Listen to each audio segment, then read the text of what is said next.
Adrienne Rich's essay, Jane Eyre, The Temptations of a Motherless Woman, provides a profound feminist reading of Charlotte Bronte's classic novel, Jane Eyre. Rich argues that the novel's titular character, Jane, is not simply a figure of personal growth and independence, but a radical representation of a motherless woman navigating the restrictive, patriarchal world of 19th century England.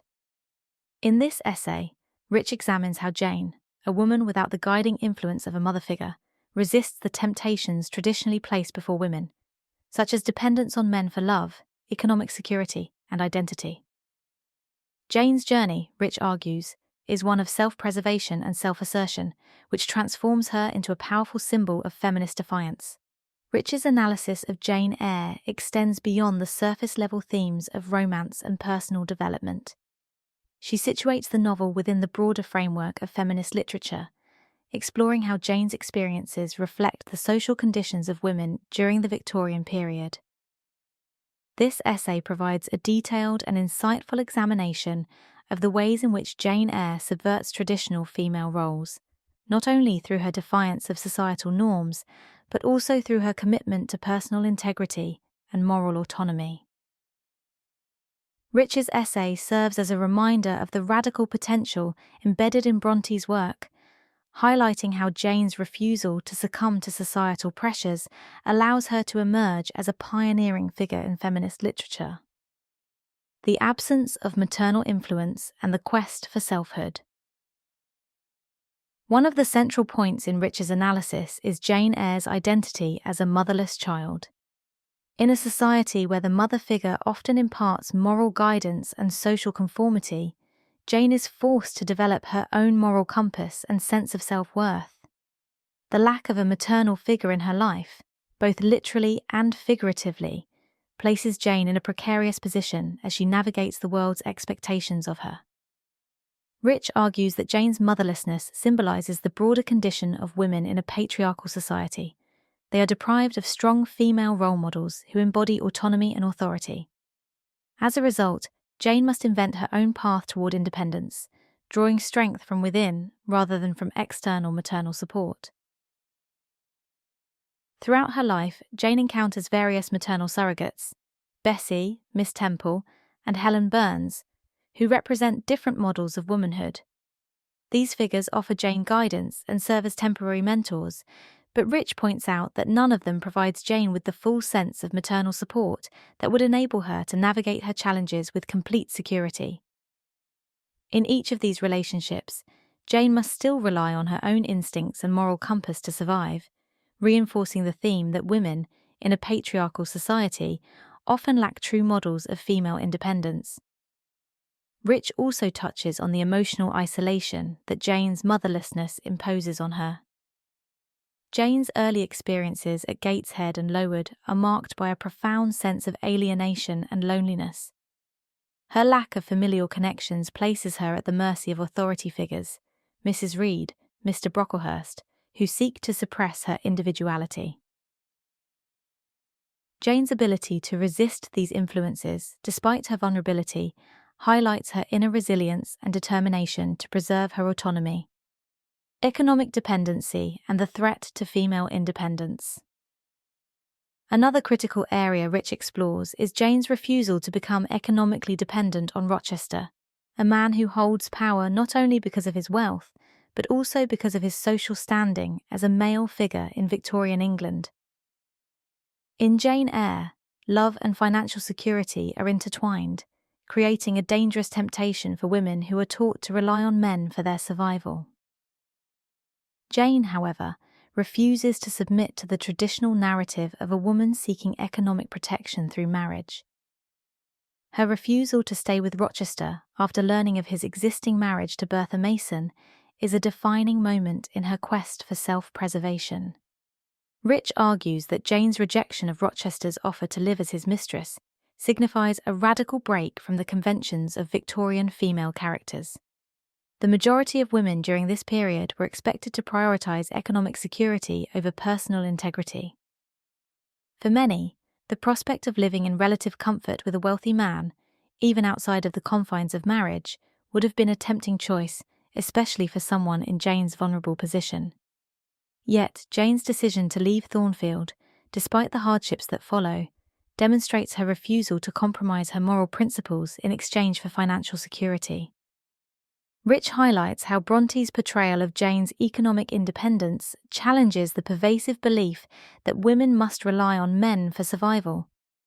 Jane's struggle to earn her own living after leaving Rochester is not portrayed as a moment of defeat or submission, but rather as a necessary step toward reclaiming her agency.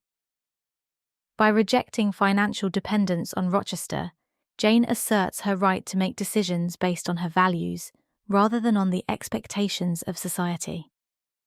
In doing so, she redefines what it means to be an independent woman in a patriarchal world.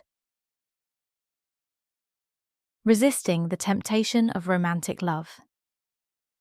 Rich also delves into the complex relationship between Jane and Rochester, focusing on the ways in which Jane resists the traditional narrative of female subservience to romantic love. While Jane's love for Rochester is undeniable, it is not an all-consuming force that leads her to sacrifice her integrity. Rich argues that one of the novel's most radical feminist elements is Jane's insistence on maintaining her autonomy, even when faced with the temptation of passionate love.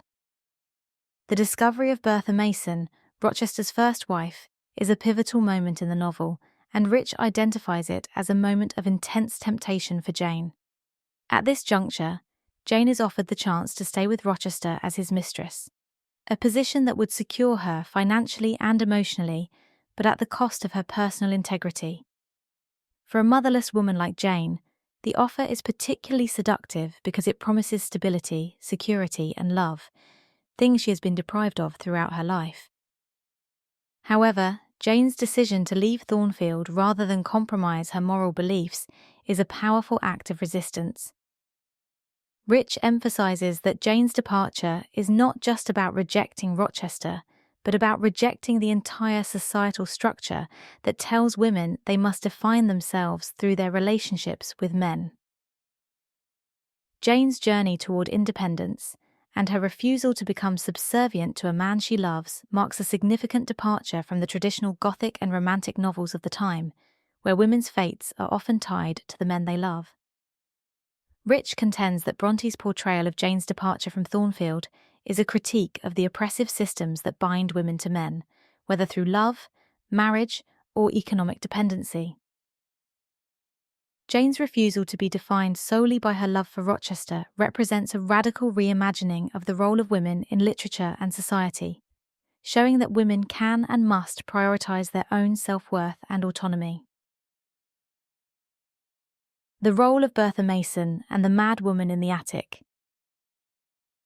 Rich's essay further explores the role of Bertha Mason in Jane Eyre, particularly how she serves as a counterpoint to Jane's own experiences. Bertha, often referred to as the mad woman in the attic, represents the ultimate consequence of female submission in a patriarchal society.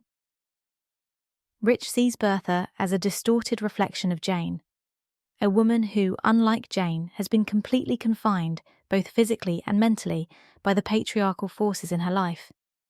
Bertha's madness, Rich argues, is not just a personal affliction, but a symbol of the dangers women face when they are denied autonomy and self-expression. Bertha's imprisonment in the attic is a physical manifestation of the societal constraints placed on women who occupy a marginal position in both the household and society at large. In this way, Bertha serves as both a warning and a contrast to Jane, who, by asserting her independence, manages to escape a similar fate. Rich notes that Bertha's tragic end, her death in the fire that consumes Thornfield, can be seen as a liberation, albeit a violent one. In contrast, Jane's path to freedom is achieved through her choices, her agency, and her refusal to be defined by her relationships with men. The juxtaposition between Bertha and Jane reinforces the novel's feminist themes, highlighting the different fates that await women based on their ability to assert their independence. Conclusion. Through her deep analysis of Jane Eyre, Adrienne Rich reveals the novel as a radical exploration of the challenges faced by motherless women in a patriarchal society. By focusing on Jane's refusal to succumb to the temptations of economic dependency, romantic love, and societal expectations, Rich positions Jane Eyre as a feminist text that continues to resonate with modern readers. Jane's journey toward independence, her commitment to self-respect, and her ability to navigate a world that offers her few options all serve as powerful reminders of the resilience and strength of women in the face of oppression. Rich's reading of Jane Eyre as a feminist text invites us to reconsider the ways in which literature reflects and challenges the gendered expectations of society. By focusing on Jane's inner struggles and her refusal to be defined by her relationships with men, Rich provides a compelling argument for the enduring relevance of Bronte's work in feminist discourse. Jane Eyre, as Rich so powerfully argues, is not just a story of personal growth, but a manifesto for female autonomy and self-determination.